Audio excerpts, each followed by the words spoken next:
सहनावतु सहनौ भुनक्तु सह वीर्यं करवावहै तेजस्विनावधीतमस्तु मा विद्विषावहै। ओम शांति शांति शांति।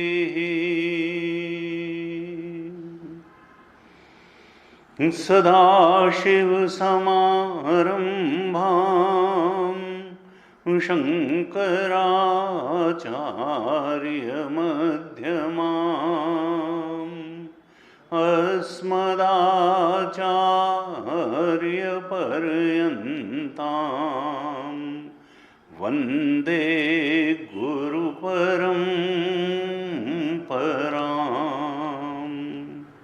अज्ञानतिमिरान्धस्य ज्ञानाञ्जनशलाकया चक्षुरुन्मीलितं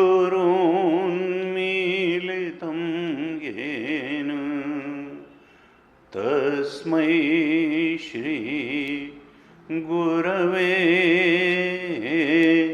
नमः। तस्मै श्री गुरवे नमः। वसुदेवसुतं देवं कंसचाणूरमर्दनं देवकी परमानन्दं कृष्णं वन्दे जगद्गुरुं। कृष्णं वन्दे जगद्गुरुं।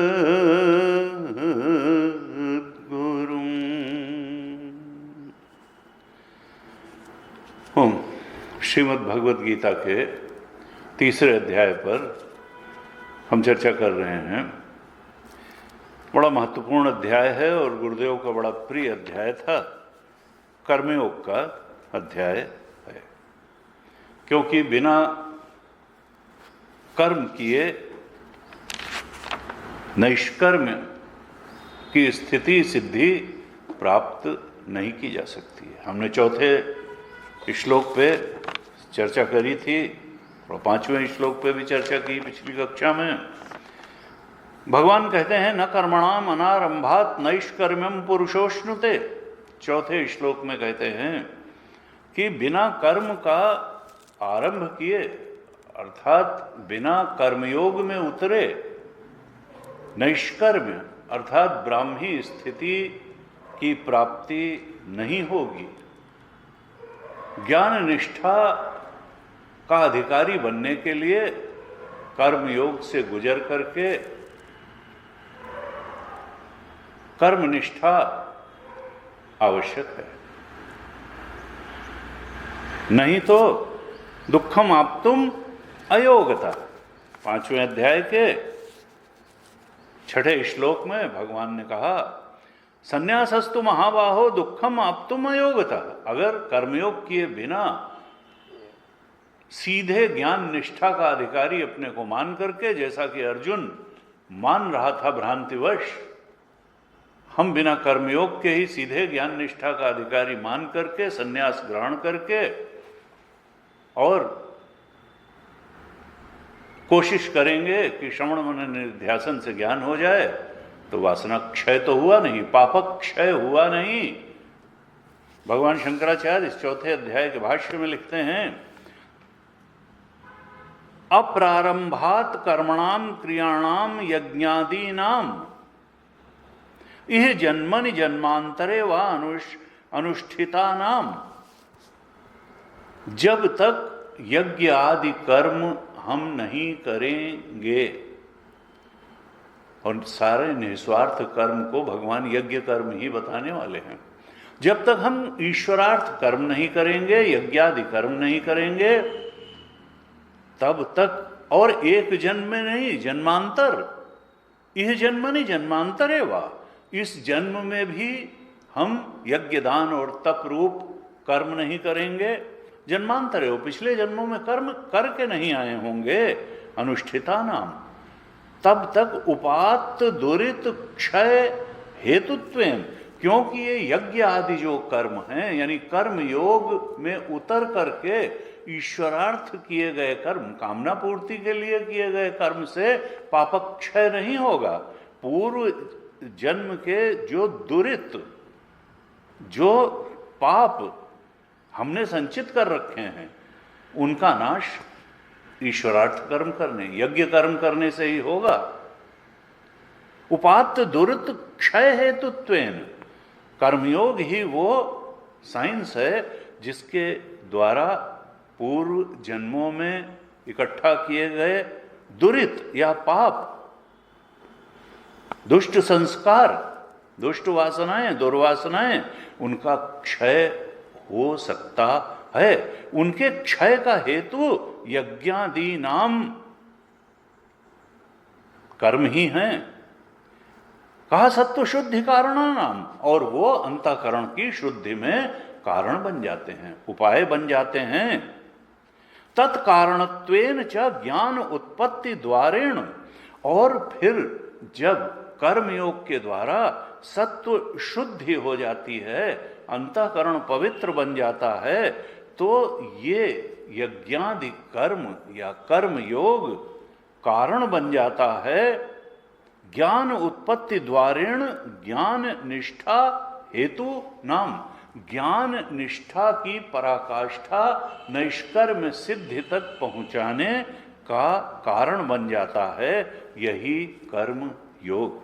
यज्ञादि नाम, जब जन्मांतरे उपात्त दुरित क्षय हो जाता है, सत्व शुद्धि हो जाती है, तो फिर यही कारण बन जाता है ज्ञान उत्पत्ति के द्वार से। ये नहीं कि अंतःकरण शुद्धि का मतलब नैष्कर्म्य सिद्धि प्राप्ति नहीं है, ज्ञान उत्पत्ति द्वारेण, उसके बाद हमको गुरुपसत्ति करनी पड़ेगी, गुरु के चरणों में जाना पड़ेगा और आत्मा के बारे में श्रवण मनन निधिध्यासन करना पड़ेगा। आत्मचिंतन के बिना आत्मज्ञान नहीं होगा। लोग बड़े भ्रम में रहते हैं कि साहब संसार चिंतन करते करते आत्मज्ञान का कोई तरीका बता दीजिए, ध्यान करवा दीजिए ना, उससे हो जाएगा आत्मज्ञान। और चिंतन लेकिन हम संसार का करते रहें, कामना भी संसार के भोगों की करते रहें, लेकिन कुछ तो तरीका निकाल दीजिए कि जिससे आत्मज्ञान हो जाए। नहीं होगा। कोई तरीका अगर होता तो भगवान को 18 अध्याय बोलने की जरूरत नहीं थी। हम अपने आप को बहुत भुलावे में रखते हैं कि नहीं नहीं ऐसे हो जाएगा, ऐसे हो जाएगा, कुछ नहीं होगा। कुछ लोग सरल के चक्कर में पड़े रहते हैं, सत्य को झुठलाने की कोशिश करते हैं, सरल को थामने की कोशिश करते हैं। सरल के मोह में अगर हम पड़ेंगे तो सत्य हमसे दूर ही रहेगा। भगवान गीता में कहते हैं कि तुम अगर साधक हो, अपना कल्याण चाहते हो, अपने मित्र हो, तो तुम सरल को नहीं सत्य को पकड़ो।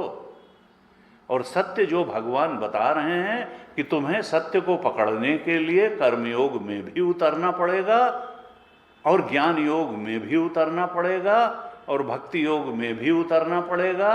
और अगर तुम सोचते हो कि नहीं सकाम कर्म करते करते हम जो है निष्कर्म सिद्धि प्राप्त कर लेंगे, हम शाश्वत शांति और शाश्वत सुख प्राप्त कर लेंगे, तो ऐसा कभी होने वाला नहीं है।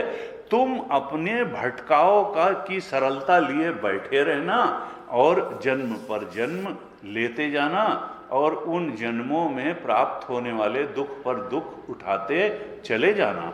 तुम्हारे अगर तुम सरल के व्यामोह में पड़े रहोगे तो तुम्हारे लिए अनंत तृप्ति नहीं है, अनंत सुख नहीं है, शाश्वत शांति तुमसे कोसों दूर ही बनी रहेगी।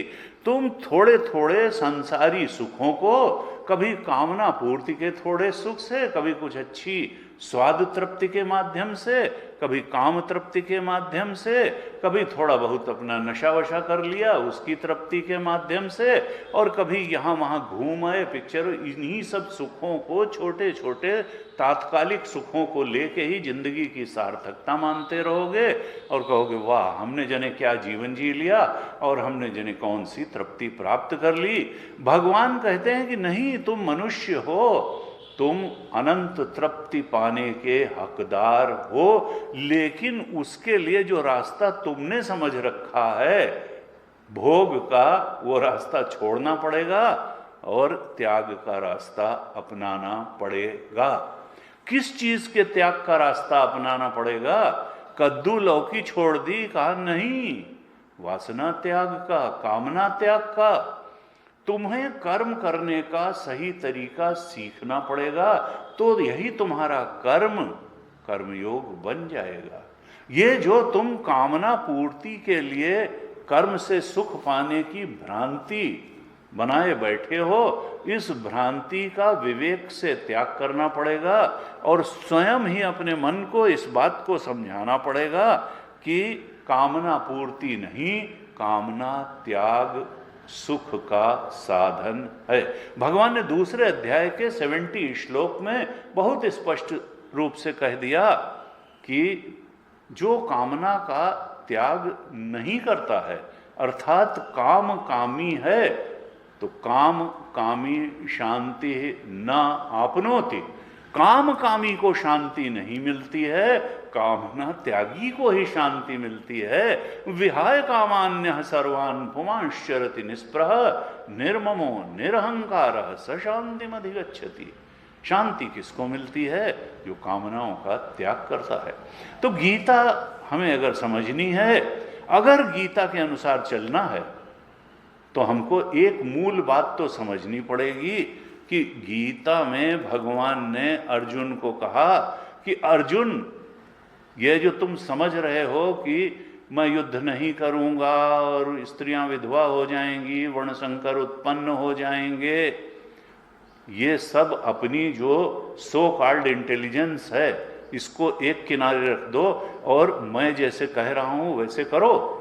तुम ईश्वर की आज्ञा जो गीता है उसको अपने जीवन में मानो। तुम कामनाओं की प्रेरणा से कर्म मत करो, तुम ईश्वर के बताए अनुसार कर्म करो। वो कर्म करो जिससे ईश्वर प्रसन्न होते हो।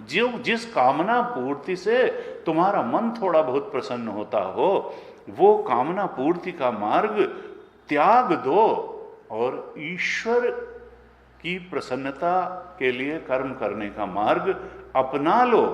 क्योंकि कामना क्या है? कामना अतृप्ति के धरातल पर उत्पन्न होती है। हमारे अंदर एक अतृप्ति होती है मन में, तो उस अतृप्ति को दूर करने के लिए कामना उपजती है और फिर उस कामना को पूरी करने के लिए हम कर्म करते हैं। और जब अनुकूल परिस्थिति, प्राणी पदार्थ परिस्थिति हमको कर्म से मिल जाती है तो उसका भोग करते हैं, तो कामना थोड़ी देर के लिए शांत हो जाती है। लेकिन कामना पूर्ति से कभी स्थायी शांति नहीं मिलेगी, न मिली है आज तक किसी को। कामना अतृप्ति के धरातल से जन्म लेती है और थोड़ा बहुत शांति का क्षणिक एहसास करा के फिर हमको एक अतृप्ति के धरातल पर ही ला करके खड़ा कर देती है। अर्थात कामना का अधिष्ठान तो अतृप्ति ही है, कामना अतृप्ति रूप है, अतृप्ति से में उपजती है और अतृप्ति में ही ले जा करके छोड़ देती है।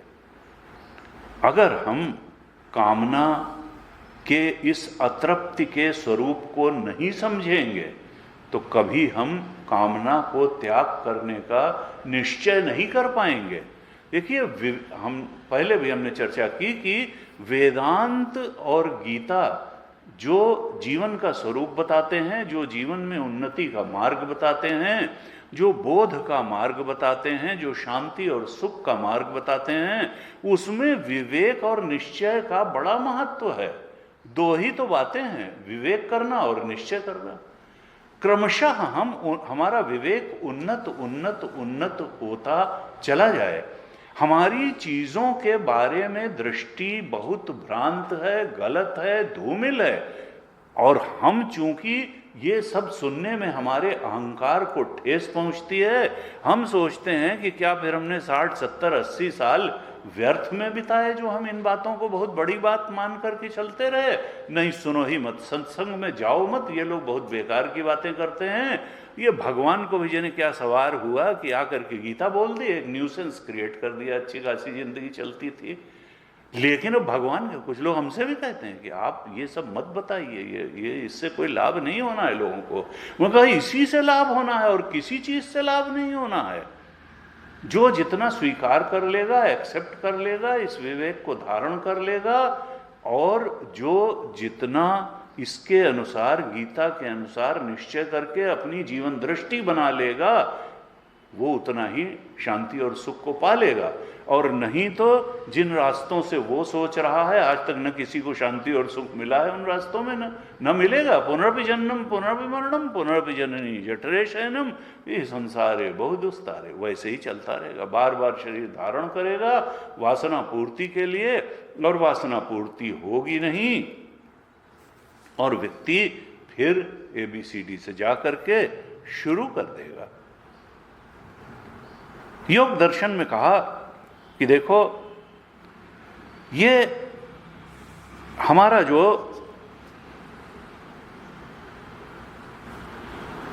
दृष्टि होती है संसार के प्रति, हमारी जो दृष्टि है ये गलत है।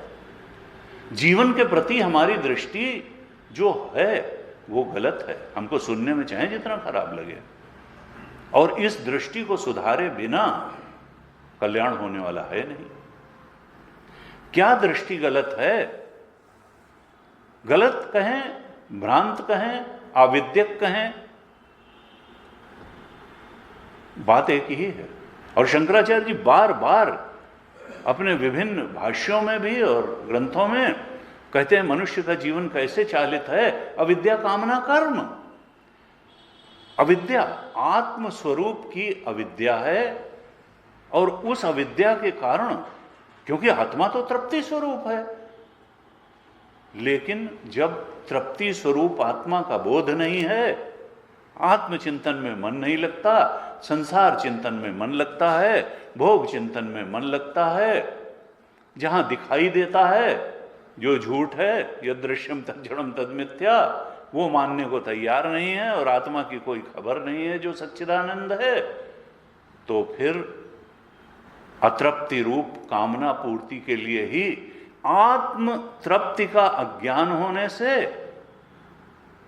फिर कामना पूरी करने के पीछे भागता है व्यक्ति, जन्मों जन्मों से भाग रहा है। अविद्या, कामना, और कामना पूरी करने के लिए तो कर्म करना ही पड़ेगा, इसलिए कर्म की इतना महत्व दिखाई देता है। जबकि खूब मालूम है कि कर्म से जो भी प्राप्त होता है वो काल में नष्ट हो जाता है। ये शरीर कर्म का परिणाम है, काल में नष्ट होगा। हमने मकान बनाया कर्म करके, काल में नष्ट होगा। गाड़ी खरीदी, काल में नष्ट होगी, एक दिन कंडम। कर्म से जो भी प्राप्त होता है काल में नष्ट होता है, लेकिन हम तो अविद्या, कामना, कर्म में ही फंसे हुए हैं। जो है ये चेतन, ये जीव चेतन जन्म जन्मांतर से अविद्या, कामना, कर्म में फंसा हुआ है। क्यों? क्योंकि जीवन दृष्टि ठीक नहीं है।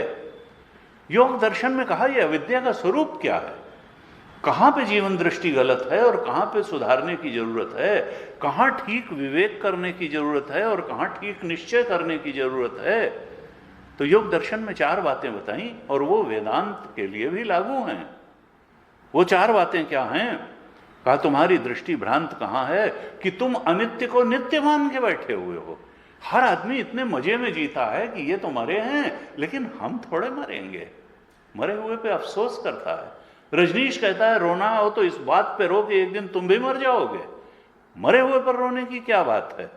और ये भाव अगर आ गया तो फिर तुम जिंदगी में वही नहीं रह जाओगे जो अभी हो, जो अभी हो। कहते हैं अनित्य जो है, योग दर्शन में कहा कि भ्रांति कहाँ है, जीवन में भ्रांति कहाँ कहाँ है। कहा अनित्य को नित्य मान लेना, ऐसे जिए जा रहे हैं जैसे सब कुछ ऐसे ही चलता रहेगा। हर 5 साल में शरीर में बदलाव आ जाता है, दुनिया में बदलाव आ रहा है, कुछ वैसा रहता नहीं है। You can not dip in the same water again in a river. तो अनित्य को नित्य मान लिया, ये एक भ्रांति है बहुत बड़ी। हमको ढूंढना पड़ेगा कि नित्य क्या है और उसके पलड़ में बैठना पड़ेगा नित्य के। और जब हम ऐसे करेंगे तो ये खोजने वाला, नित्य और नित्य की खोज करने वाले चेतन ही नित्य मिलेगा, हमारा स्वरूप ही नित्य मिलेगा। जो दृश्य जगत की चीजें हैं, वो चाहे विचार हो, चाहे भावनाएं हो, चाहे शरीर हो या संसार के भेद हो, वो कभी नित्य मिलने वाली नहीं, सब बदलने और मिटने वाली हैं। हमारा शुद्ध चेतन वही नित्य है। तो एक तो भ्रांति क्या है कि हम, अविद्या क्या है, ये 4 चीजें मिल करके अविद्या बन जाती हैं कि हम अनित्य को नित्य मान के जीते चले जाते हैं।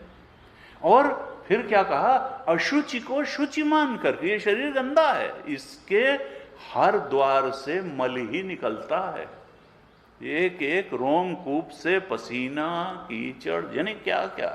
और हम कहते भाई कितना सुंदर शरीर है हमारा, और नहीं तो अपने आप को और दूसरे को ये आभास दो कि सुंदर है। अगर ऐसे नहीं भी लगता है, अपना ही चेहरा खुद नहीं देखा जाता है, तो थोड़ा ब्यूटी पार्लर चले जाओ, ब्यूटी पार्लर चले जाओ। अरे वो कुछ तो कर ही देगी, पैसा दे देंगे, 2-4 हजार खर्च करके सुंदर बन के आ जाएंगे, कपड़ा बढ़िया सिलवा लेंगे, फिटिंग का बढ़िया से बढ़िया जो है टेलर इंगेज कर लेंगे। एक अपने आप को ही भ्रांति में रखना, अशुचि में शुचि बुद्धि करना। क्यों नहीं स्वीकार कर लेते सत्य को कि अशुचि है? और ऐसा अगर हम स्वीकार करेंगे तो फिर ढूंढेंगे कि क्या कोई है भी जो शुचि है, पवित्र है, स्वरूप से पवित्र है। और ऐसा तो हमारा आत्मा है, आत्मा कभी मैला हुआ ही नहीं है, वो सच्चिदानंद ही है। तो अनित्य को में नित्य, अशुचि में शुचि और दुख में सुख। योग दर्शन कहता है कि जो दुखद है हमने उसमें सुखद की भ्रांति कर ली है। कामना पूर्ति से आज तक किसी को स्थायी सुख नहीं मिला, स्थायी शांति नहीं मिली, बल्कि जितना मात्रा में शांति या सुख, उससे कई गुना दुख वो कामना जो है कि पूर्ति हमको देने में समर्थ होती है। यानी परिणाम में यत्तदग्रे विषमेव, वो तो सात्विक सुख अलग है, लेकिन विषयेंद्रिय संयोगात यत्तदग्रे अमृतोपमम परिणामे विषमेव तत्सुखम राज। ये जितने राजसिक इंद्रिय और विषय के सन्निकर्ष से प्राप्त होने वाले जितने सुख हैं, राजस सुख, ये सब दुख परिणामी हैं, परिणाम में दुख लाने वाले हैं। और हमने दूसरे अध्याय के में चर्चा करी थी, जब 66 श्लोक की, वहां भगवान शंकराचार्य ने भाष्य में बड़े स्पष्ट रूप से लिखा था, इंद्रियाणाम ही विषय सेवा तृष्णातः निवृत्ति या तत्सुखम। जब इंद्रियों की विषय सेवा तृष्णा की निवृत्ति हो जाती है तो वही सुख है। न विषय विषया तृष्णा दुखम है वही सा। जब तक ये इंद्रियां विषय भोग के लिए लालयित होती हैं तो कभी ये सुखी नहीं हो सकती हैं। इंद्रियों का विषय भोग के लिए तृष्णा से भरा रहना दुखम है विहिसा। तृष्णा जो है वो दुख ही है, सुख नहीं है। न तृष्णायाम सत्याम सुखस्य गंध मात्रम अपि उपपद्यते इत्यर्थ। तृष्णा में तो सुख की गंध भी नहीं है। भगवान शंकराचार्य जैसे उद्भट मनीषी ने, और हमको ध्यान रखना चाहिए, हम लोग कई बार बहुत भ्रांति में होते हैं कि नहीं नहीं वो फलाने की गीता की टीका पढ़ लो और वो बड़ी सरल है। सरल नहीं है, वो शंकराचार्य के बराबर का संत नहीं है, उसने गीता को ठीक से समझा नहीं है। हम हियर से के पीछे भाग रहे हैं, नहीं नहीं उनके तो बड़े चेले थे, वो तो बहुत अरे शंकराचार्य से बड़ा कोई त्यागी संत हुआ? शंकराचार्य जी से बड़ा कोई कर्मठ संत नहीं हुआ, कोई ज्ञानी संत नहीं हुआ, और शंकराचार्य जी से बड़ा कोई भक्त नहीं हुआ। उनसे ज्यादा भारतीय संस्कृति, हिंदू संस्कृति का पोषक दूसरा हुआ ही नहीं। आज तक जो 10 उन्होंने अखाड़े किए, जैसे जैसे हिंदू धर्म का स्ट्रक्चर किया, 4 शंकराचार्य बनाए, पूरा उनका मठ का विधान लिखा, और 32 साल में इतना उपनिषदों पर सिलसिलेवार भाष्य लिखा। ठीक है, और लोगों ने भी काम किया, ऐसा नहीं कि उनके कंट्रीब्यूशन को मना किया जाएगा, लेकिन हमारे गुरु जी तो बहुत स्पष्ट रूप से कहते थे कि देखो, हमारे यहाँ वैसे भी प्रस्थानत्रयी की बात कही जाती है कि परम प्रमाण क्या है? उपनिषद। क्यों? क्योंकि भगवान की वाणी है, भगवान की सनातन वाणी है उपनिषद। और गीता भगवान अवतारी कृष्ण की वाणी है, यह भी भगवान की वाणी है। और ब्रह्मसूत्र व्यास भगवान भी भगवान के अवतार मानते हैं हम, उनकी द्वारा वेदांत दर्शन के लिए ब्रह्मसूत्र लिखा गया। और ये सब समझ में ही ना आते कि उपनिषद कहना क्या चाहते हैं, गीता में भगवान कम्युनिकेट क्या करना चाहते हैं। इसलिए कहते हैं भगवान शंकर स्वयं अवतार लेकर के शंकराचार्य जी के रूप में आए, और उन्होंने उपनिषदों पर भी सिलसिलेवार भाष्य लिखा, गीता जी पर लिखा, ब्रह्मसूत्र पर भाष्य लिखा, अध्यास भाष्य लिखा, और इनका शुद्ध अर्थ बताया। अब जिसको जितना समझ में आया। इसलिए ये कहने से नहीं चलेगा कि नहीं नहीं वो फलाने हैं, उनकी टीका हमको तो पसंद आती है इसलिए हम उनकी पढ़ते हैं। गुरु जी कहते थे, भगवान शंकराचार्य ने 13वें अध्याय के दूसरे श्लोक के भाष्य में बहुत मजेदार बात लिखी। लोगों को चुभती है, खराब लगती है, लेकिन अब सत्य तो कई बार चुभता है, और चुभने से सत्य बदल नहीं जाता है। भगवान शंकराचार्य ने 13वें अध्याय के दूसरे श्लोक के भाष्य में अंत में, जो गीता प्रेस की किताब है उसमें 310 पेज पे लिखा कि आत्मा स्वयं मूढ़ा अन्यान च व्यामोहयति शास्त्रार्थ संप्रदाय रहितत्वात् श्रुत हानिम अश्रुत कल्पनाम च कुर्वत। जो शास्त्र के अर्थ की संप्रदाय परंपरा से रहित है, अचानक उठ के खड़ा हो गया लंगोटी लगा के, हम बहुत बड़े बाबा हैं, और उसके पीछे लाइन लग गई और उसने गीता का अर्थ अपना मनमानी ढंग से करना शुरू कर दिया कि नहीं ऐसा ऐसा, ऐसी ऐसी कल्पनाएं भाई हमारे मन में आती हैं, ऐसे ऐसे नए नए भाव, नए नए भावों से नहीं चलेगा। जो संप्रदाय में भाव बताया गया है, जो शंकराचार्य जी ने बताया है, वही भगवान के कहे का अर्थ है, नहीं तो पकड़ में आ जाएगा, दूसरी जगह अटक जाओगे। कहा जो संप्रदाय परंपरा से रहित है, श्रुति विहित अर्थ का त्याग और वेद विरुद्ध अर्थ की कल्पना करके स्वयं मोहित हो रहा है और दूसरों को भी मोहित करता है। 310 पेज के शुरू में कहा, वह आत्महत्यारा है। यानी जो हमारे यहाँ संप्रदाय को, ये जो आजकल संप्रदाय शब्द कहा जाता है कि भाई सांप्रदायिक नहीं, संप्रदाय बहुत ऊंची चीज। संप्रदाय का मतलब है सम्यक रूप से प्रदान किया गया ज्ञान। गुरु शिष्य परंपरा में जब समर्थ सद्गुरु अधिकारी शिष्य को सम्यक रूप से ज्ञान प्रदान कर देता है तो उसको कहते हैं संप्रदाय परंपरा। और संप्रदाय से प्राप्त ज्ञान को ही प्रामाणिक ज्ञान माना जाता है। ये नहीं कि अचानक गीता पढ़ी और उसके बाद में कल्पनाएं की और कहा भाई बहुत ही अच्छा अर्थ ये तो समझ में आ गया और ठोका दूसरों के ऊपर। भगवान शंकराचार्य सावधान करते हैं कि वेद विरुद्ध अर्थ की कल्पना करके स्वयं मोहित हो रहा है और दूसरों को भी मोहित करता है। इसलिए शास्त्र के अर्थ की संप्रदाय परंपरा से जो अर्थ है वही ग्रहण करना चाहिए, जो श्रुति के, क्योंकि परम प्रमाण श्रुति है। गीता कभी श्रुति के विरुद्ध अर्थ नहीं कर सकती। परम प्रमाण प्रस्थानत्रयी में परम प्रमाण श्रुति है, दूसरे नंबर पर स्मृति है, गीता है, और तीसरे नंबर पर ब्रह्मसूत्र है। भगवान वेद विरुद्ध श्रुति विरुद्ध कोई बात नहीं करेंगे, लेकिन आजकल कितनी टीकाएं हैं वो श्रुति विरुद्ध अर्थ गीता का करती हैं, और सरल होने के कारण लोग उनके व्यामोह में पड़ करके जो गलती जन्म जन्मांतर से गलत जीवन दृष्टि की करते चले आ रहे हैं, उसी गलती का एक पोषक सहारा उन टीकाओं में भी ढूंढ लेते हैं। भगवान शंकराचार्य सावधान करते हैं कि ऐसे लोगों से आप सावधान रहिए, वो स्वयं भी मोहित हैं और दूसरों को भी मोहित करते हैं। कहते हैं तस्माद असंप्रदायविद सर्वशास्त्रविद अपि मूर्खवत एव उपेक्षणीय। जो वेद विरुद्ध श्रुति विरुद्ध अर्थ करता है और शास्त्र की परंपरा को, संप्रदाय से जिसने नहीं गीता का अर्थ ग्रहण किया है, संप्रदाय को जानने वाला नहीं है, वो समस्त शास्त्रों का ज्ञाता भी हो तो भी मूर्खों के समान उपेक्षणीय है।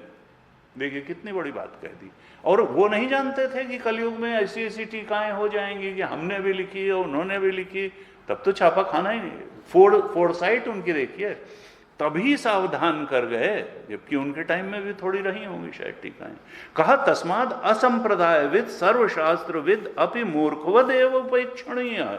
मूर्खवत उपेक्षणीय है जो संप्रदाय से के किए गए अर्थ को नहीं जानता। मैंने इसलिए केवल कह दिया कि थोड़ा हम ध्यान कर लें कि भगवान शंकराचार्य की जो टीका है उसका कितना महत्व है, और हमारे चिन्मय मिशन में जितने भी वक्ता हैं वो उसी को प्रमाण मान करके चलते हैं। और गुरुदेव ने भी जो अपनी टीका लिखी है वो भगवान शंकराचार्य द्वारा किए गए अर्थ को ही प्रमाण मान करके उन्होंने अपनी टीका लिखी है, और जीवन भर जो वो गीता ज्ञान यज्ञ करते रहे वो उसी परंपरा भगवान शंकराचार्य द्वारा किए गए अर्थ को ही प्रचार प्रसार करने के लिए वो सारा जो है उन्होंने अपना जीवन लगा दिया।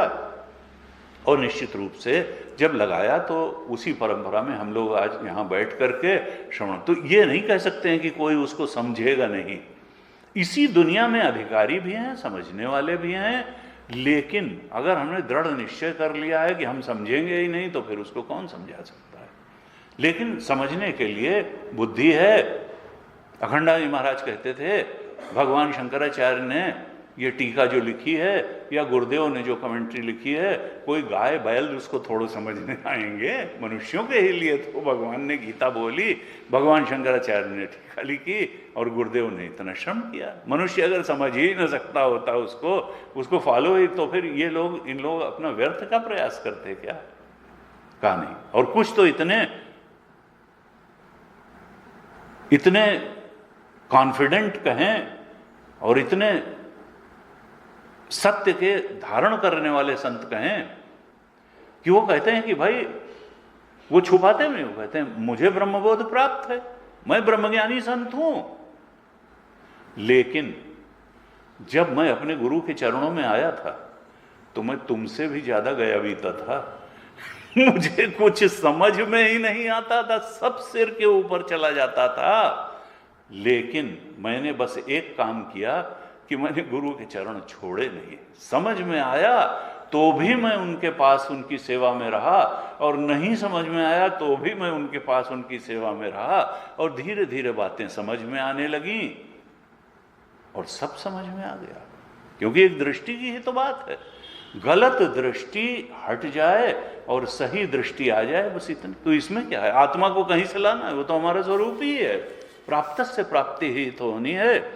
तो हम कह रहे थे कि जाना क्या है तो वेदांत कहता है, गीता कहती है, गीता जी कहती हैं कि अविद्या को ही तो जाना है। अविद्या काम कर्म, इसी में फंसा हुआ है व्यक्ति।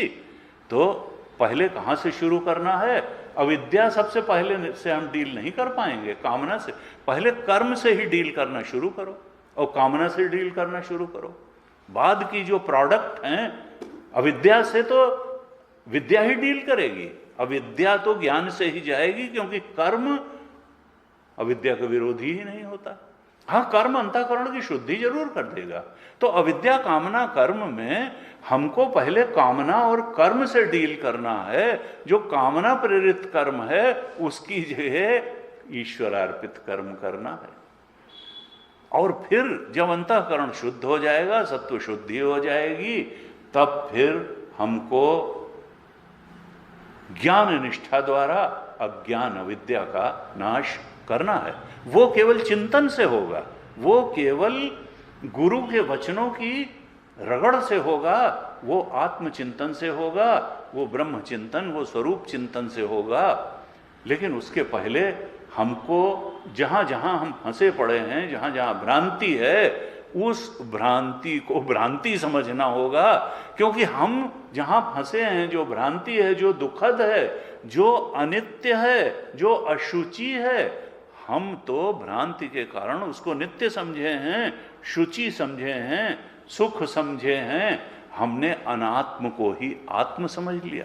ये चार चीजें योग दर्शन में बताई: अनित्य, अशुचि, दुख और अनात्म।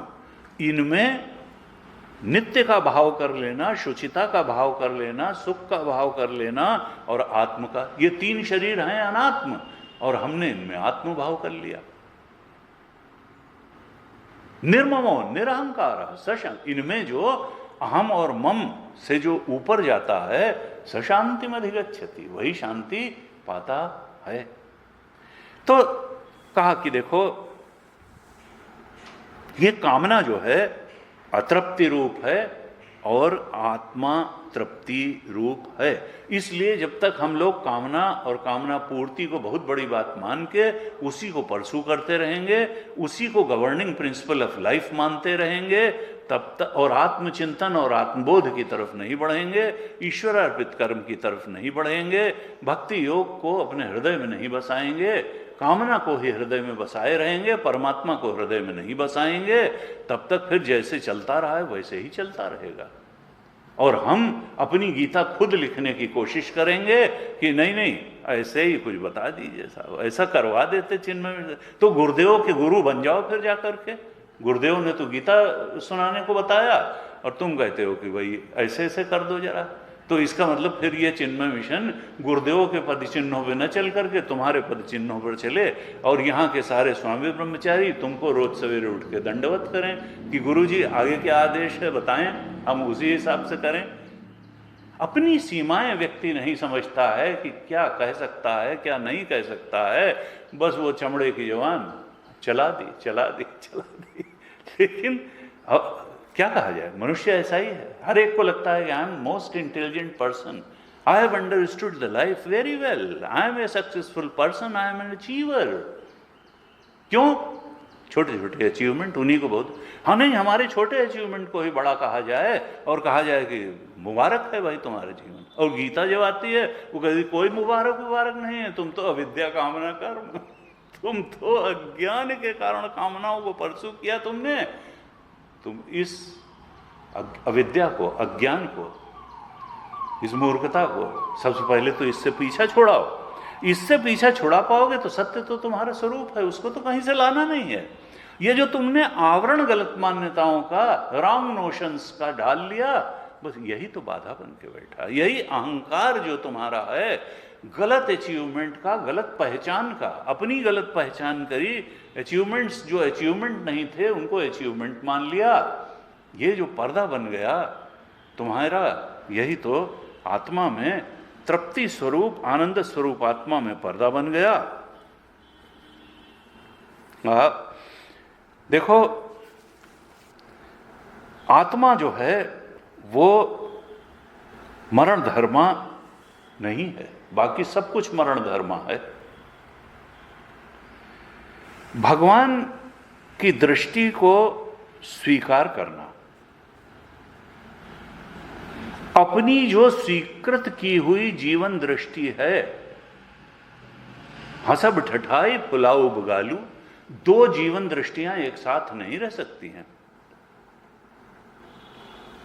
हम या तो जमीन पर रेंग सकते हैं या आकाश में उड़ सकते हैं, दोनों काम एक साथ कैसे होगा? या तो हम अपनी जिस जीवन दृष्टि, अविद्या कामना कर्म की जीवन दृष्टि लेकर के जीवन जीते चले आए, या तो हम उस जीवन दृष्टि को बनाए रख सकते हैं, या तो ऊंचे नीचे का जो कॉन्सेप्ट लेकर के हम जीते चले आए कि भाई ये देखो बहुत बड़े पॉलिटिशियन हैं, ये बहुत बड़े बिजनेसमैन हैं, ये बहुत बड़े लॉयर हैं, ये बहुत बड़े डॉक्टर हैं, ये बहुत बड़े इंजीनियर हैं, ये बहुत बड़े ऑफिसर हैं, इसलिए इनकी बात बिल्कुल ठीक है। और श्री कृष्ण गए तेल बेचने, तो तब नहीं चल पाएगा। वो चाहे जितने बड़े डॉक्टर हों, इंजीनियर हों, वो चाहे जितने बड़े बिजनेसमैन हों, पॉलिटिशियन हों, लायर हों, वो शंकराचार्य के बराबर नहीं थे। वो भगवान कृष्ण की जीवन दृष्टि उनके पास नहीं थी, शंकराचार्य का एक्सप्लेनेशन उनके पास नहीं है, इवन गुरुदेव की जीवन दृष्टि उनके पास नहीं है। पहले हमको इस बात को बिल्कुल ढंग से समझना होगा कि हमारी जीवन दृष्टि तो गलत है, और वो लोग जिनको हम बहुत बड़ा मान करके बैठे हुए हैं, उनसे जिंदगी चलाने के मामले में ठीक है, हमें कोई लीगल प्रॉब्लम आ गई तो वकील साहब के पास जाएंगे, उनकी सलाह मानेंगे। कोई शरीर में समस्या आ गई, डॉक्टर साहब की बात पूरी मानेंगे। हमको कोई राजनीतिक रगड़ा सगड़ा फंस गया तो पॉलिटिशियन के पास जाएंगे। हमको मकान बनवाना है तो डिजाइन बनवाएंगे इंजीनियर साहब से। लेकिन जीवन दृष्टि के बारे में हमको गीता की ही बात माननी होगी, गुरुदेव की ही बात माननी होगी। शंकराचार्य इस झांसे में नहीं रहना है कि वो लोग बहुत ऊंची और अच्छी और ठीक जीवन दृष्टि लेकर के बैठे हैं, कुछ जीवन दृष्टि लेकर के नहीं बैठे हैं। भगवान की जीवन दृष्टि ही ऊपर है। भगवान जो बता रहे हैं उस जीवन दृष्टि को अपनाना, उस जीवन दृष्टि को सबसे ऊंची जीवन दृष्टि मानना, यही श्रद्धा है। अगर हम भगवान द्वारा बताई गई जीवन दृष्टि को ही सबसे ऊपर नहीं मान रहे हैं, इसका मतलब हमें भगवान में श्रद्धा नहीं है, भगवान की बातों में श्रद्धा नहीं है। हमारी श्रद्धा उन्हीं लोगों में और उन्हीं बेकार की बातों में है जिनको हम बहुत ऊपर मान रहे हैं और जिनकी जीवन दृष्टि को अपना करके जीवन चलाने और शांति पाने की नाकाम कोशिश कर रहे हैं। तो भगवान ने कहा श्रद्धावान लभते ज्ञानम तत्परः संयते इंद्रिया ज्ञानम लब्ध्वा पराम शांतिम मचिरेणाधिगच्छति। कि देखो अर्जुन,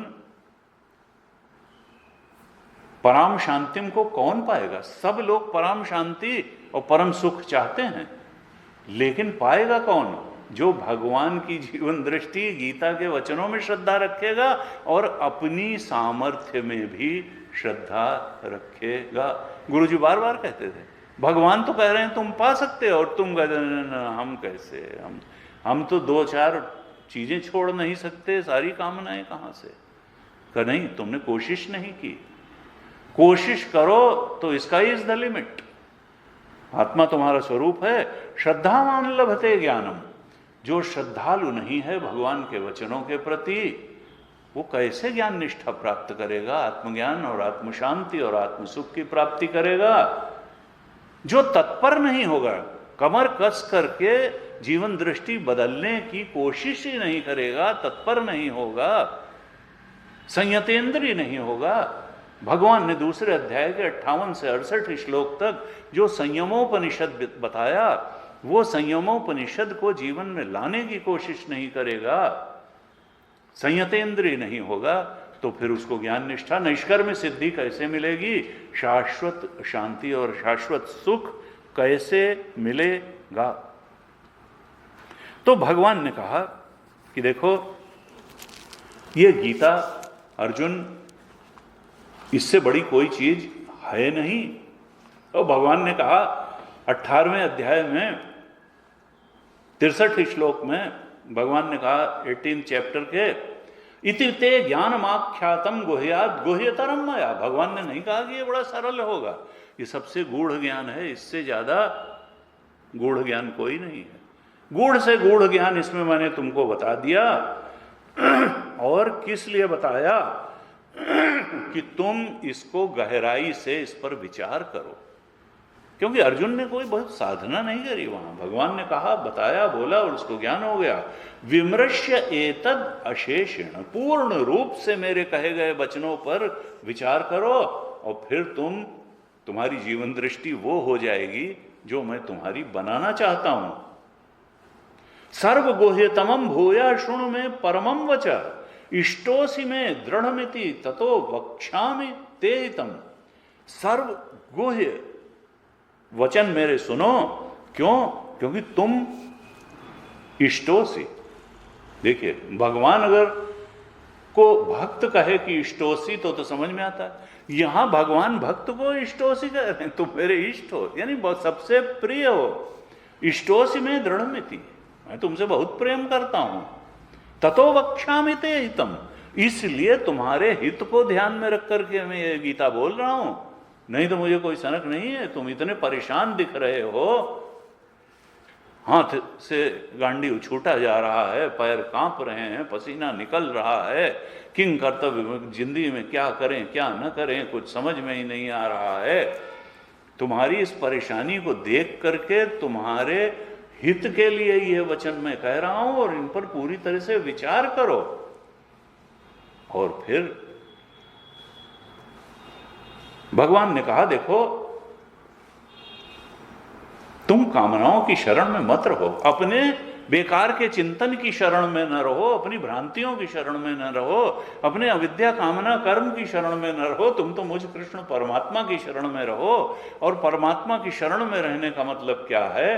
परमात्मा के वचनों की शरण में रहना, गीता के उपदेशों की शरण में रहना, गीता के अनुसार जीवन दृष्टि बनाना इन तीन शरीरों के बारे में, संसार के बारे में और भगवान के बारे में भी। कि हम हैं क्या? तीन शरीर हैं। संसार है क्या? सत्य है या आना जाना है? शरीर सत्य है, तब लगेगा न शरीर सत्य है, न संसार सत्य है, न शरीर महत्वपूर्ण है, न संसार महत्वपूर्ण है, न शरीर सुखद है, न संसार सुखद है। तो फिर सत्य महत्वपूर्ण और सुखद है क्या? तो भगवान कहते हैं कि मैं परमात्मा या तुम्हारा आत्मा ही केवल और केवल यही सत्य है और यही महत्वपूर्ण है और यही सुखद है, यही प्राप्त करने योग्य है। इसलिए सर्वधर्मान परित्यज्य मामेकम शरणम व्रज, अहम त्वा सर्व पापेभ्यो मोक्षयिष्यामि मा शुचः। सारे पापों से मैं मुक्त कर दूंगा, लेकिन तुम कामनाओं की शरण छोड़ करके मुझ परमात्मा की शरण में आओ, यानी मेरी वाणी गीता की शरण में आओ। अपना चिंतन आत्मचिंतन बनाओ। तुम ये भोग परायण जीवन छोड़ करके ईश्वर परायण जीवन जियो। और भगवान फिर 18वें अध्याय के अंत में सावधान भी करते हैं, वक्ताओं को भी सावधान करते हैं कि कैसे लोगों को गीता नहीं सुननी चाहिए। It is not for every XYZ, her Tom Dick and Harry के लिए ये गीता नहीं है। भगवान ने पहले सावधान किया कि किसको किसको गीता नहीं सुनानी चाहिए। तो 18वें अध्याय के 67 श्लोक में कहा, 67 श्लोक में, कि इदम ते न अतपस्काय, जो तप करने के लिए तैयार नहीं है उसको मत सुनाओ। क्योंकि वो कहेगा भाई कामना छोड़ने में तो बड़ा तप है, हम तो नहीं छोड़ पाएंगे, तो फिर तुम्हें गीता की जरूरत भी नहीं, मत सुनो, तुम वैसे ही जियो जैसे जी रहे हो। इदम ते न अतपस्काय न अभक्ताय कदाचन, जो मुझ कृष्ण परमात्मा का भक्त नहीं है, यानी मेरी बात ही नहीं मानने को तैयार है, जो अपने को ही सुपर इंटेलिजेंट मान के बैठा है, उसको भी मत सुनाना। न च अश्रूषवे वाच्यम, जो गुरु की सेवा करने को तत्पर नहीं है, गुरु की बात मानने को तत्पर नहीं है, अश्रूषव यानी सुनने का इच्छुक नहीं है, तो पकड़ पकड़ के सुनाने की चीज नहीं है गीता। जो जिज्ञासा पूर्वक श्रद्धा पूर्वक श्रवण करने के लिए आए उसको सुनाओ। जो सुनने का इच्छुक नहीं है, जो गुरु सेवा का इच्छुक नहीं है, उसको मत सुनाओ। न च माम यो अभ्यसूयति, और ऐसे लोग भी हैं जो गीता के वचनों से बहुत ज्यादा परेशान हो जाते हैं, बैर करते हैं। भगवान ने कहा जो मेरे में दोष निकालते हैं, जो मुझसे मेरे शब्दों में प्रमाण भाव नहीं रखते हैं, जो मेरे शब्दों में दोष देखते हैं, जो गीता में भी, और ऐसे बहुत लोग हैं, ये नहीं है कि कम लोग हैं। तो क्या आप गीता की सब बात ठीक मानते हैं? लो, अब गीता की बात भी अगर ठीक नहीं होगी तो क्या तुम्हारी बात? नहीं, गीता की भी कुछ बातों को मानते हैं, लेकिन ज्यादा हम आपकी बातों को ठीक मानते हैं। हाँ, you are intelligent, you are understanding the reality. हम तो व्यावहारिक जीवन जी रहे हैं ना, गीता तो अव्यावहारिक है, किताबी बात। हमने ये बाल धूप में थोड़ा सफेद किए हैं, हम बता रहे हैं असली बात। उन्होंने कहा तुम मूर्ख हो, तुम बताए जाओ तुम्हारी बात। भगवान कहते हैं यो न च माम योभ्य से, जो मेरी वचनों में दोष देखता है उसको भी मत सुनाना, नहीं तो तुम तो उसका ज्ञान क्या ठीक करोगे, वो तुम्हारे ज्ञान को गड़बड़ जरूर कर देगा, तुम्हें ही कंफ्यूज करके रख देगा। फिर भगवान 68 श्लोक में कहते हैं कि किसको सुनाना चाहिए। और ये सब इसलिए मैं बता रहा हूं कि देखो, भगवान ने इसमें यह बताया कि हमको कैसा बनना है। गीता के शोधार्थी को, गीता के श्रवण करने वाले को कैसा होना चाहिए? अतपस्वी नहीं होना चाहिए, अभक्त नहीं होना चाहिए, गुरु सेवा में संकोची नहीं होना चाहिए, भगवान के वचनों में दोष देखने वाला नहीं होना चाहिए, भगवान के वचनों में प्रमाण बुद्धि रखने वाला होना चाहिए। फिर कहते हैं किसको सुनाना चाहिए 68 श्लोक में, या इमम परमम गुह्यम, ये बहुत गुह्य ज्ञान है। ये चलते फिरते सड़क पे कक्षा में बैठ करके, कुछ लोग कहते हैं भाई ये तो बड़ा ऊंचा कुछ ज्ञान हो गया, इतनी ऊंची बात की क्या जरूरत है? तो क्या घटिया बातों की जरूरत है जीवन में? घटिया बातों को ही अगर जीवन में आदर्श बनाना है, जीवन घटिया जीवन ही जीने को आदर्श बनाना है, तो गीता की फिर सही में कोई जरूरत नहीं है। घटिया ज्ञान तो सहपाठी भी दे देता है, घटिया ज्ञान तो सहकर्मी भी दे देता है, घटिया ज्ञान तो घड़ी घड़ी मिल जाता है, कोई भी बता देगा। कामना पूर्ति का जीवन कैसे कैसे दिया जाए, हैं? यहां देहरादून में जीआईपी कहां है, वो तो कोई भी सहपाठी बता देगा। तो ऐसा जो है, जब काम नशा स्वाद मनोरंजन, इनकी पूर्ति कहां कहां और कैसे कैसे हो सकती है, ये सहकर्मी भी बता देते हैं और सहपाठी भी बता देते हैं। लेकिन आत्मबोध कैसे होता है, ये बात बताना तो सदगुरु के ही वश की है, गीता के ही वश में है। कहा या इमम परमम गुह्यम मत भक्तेषु अभिधास्यति, ये जो परम गूढ़ उपदेश है, ये मेरे भक्तों को अवश्य बताना चाहिए। और भक्ति मई पराम कृत्वा माम एव ऐष्यसि असंशय, ये गीतार्थ मेरे भक्त के हृदय में बिल्कुल प्रवेश करा देना चाहिए। और जो ये ऐसा करता है वो मेरी भक्ति अवश्य करता है। ऐसे जो है ये भगवान ने बताया। और हमने कुछ सामान्य बातों की चर्चा की कि हमको खुद भी अपने को ऑब्जर्व करते रहना चाहिए, दूसरों को भी ऑब्जर्व करना चाहिए, अपने को ही। भागवत जी में कहा कि ये जो मन है ये दूसरे की भी सूचना दे देता है और अपने बारे में भी सूचना दे देता है। कहा मन एव मनुष्यस्य पूर्व रूपाणि शंसति भविष्यस्तश्च भद्रम ते तथैव न भविष्यतः। नारद जी भागवत जी के चौथे अध्याय के 28वें श्लोक के 28वें अध्याय, चौथा स्कंद 29वां अध्याय और 66 श्लोक, 4:29 66। इसमें नारद जी प्राचीन बरही को उपदेश करते हुए कहते हैं कि मन एवं मनुष्यस्य पूर्व रूपाणि शंसति, ये जो मन है ये बता देता है कि मनुष्य पिछले जन्म में क्या था, क्या करके आ रहा है। ये मन उसी का एक प्रकटीकरण है। उसकी वासनाएं कैसी हैं, सात्विक हैं, राजसिक हैं, तामसिक हैं। मन किस प्रकार से संगठित हुआ है उसका, ये मन ही आदमी के पूर्व जन्म की पहचान दे देता है। मन एवं मनुष्यस्य पूर्व रूपाणि शंसति भविष्यतश्च भद्रम ते तथैव न भविष्यत। और अगला जन्म उसका कैसा होने वाला है, ये भी उसका इस जन्म में बनाया हुआ मन, उसके कर्म, उसके विचार, उसकी अभिव्यक्तियां, उसके कर्म, उसकी वाणी, उसकी सात्विकता इस बात को बता देती है कि अगला जन्म उसका कैसा होने वाला है। ये पूर्व जन्म की भी सूचना हमारा मन दे सकता है, भविष्य के जन्म की भी सूचना दे सकता है। और कहा तथैव न भविष्यतः, जो मुक्त होने वाला है, जिसका अब जन्म ही नहीं होगा, उस बात की सूचना भी उसके मन, उसके व्यवहार, उसके कर्म, उसकी वाणी, उसके रुझान, उसके रिफ्लेक्सेस, इसको देख करके जाना जा सकता है। हम अपने बारे में भी जान सकते हैं, अपने भूत के बारे में, अपने भविष्य। और ये क्यों कहा प्राचीन बरही से, क्योंकि वो पशु बलि के यज्ञ बहुत करता था। कहा देखो ये मत करो, अच्छा काम करो, वो जीव है उसको मारते क्यों हो, मारो मत। सहृदयता का जीवन जियो, करुणा का जीवन जियो, दूसरे की मदद करने का जीवन जियो, परमात्मा की आराधना का जीवन जियो, ज्ञान निष्ठा का जीवन जियो, कर्मयोग का जीवन जियो, भक्ति योग का जीवन जियो। इस प्रकार का अगर तुम जीवन जियोगे तो निश्चित रूप से फिर तुम्हारा जीवन ऊंचाई ऊंचाई की ओर बढ़ता चला जाएगा।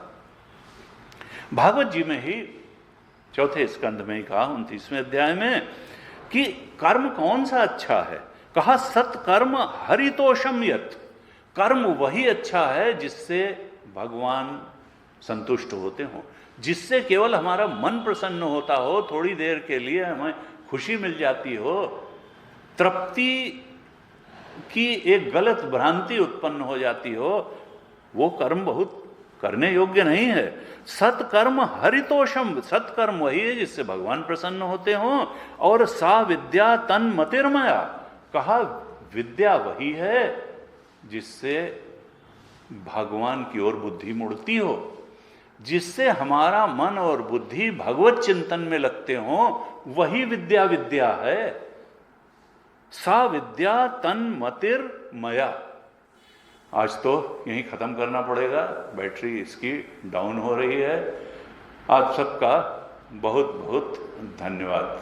अगली कक्षा से कुछ और इंतजाम करना पड़ेगा बैटरी के संबंध में। ओम पूर्णमदः पूर्णमिदं पूर्णात् पूर्णमुदच्यते पूर्णस्य पूर्णमादाय पूर्णमेवावशिष्यते। ओम शांतिः शांतिः शांतिः।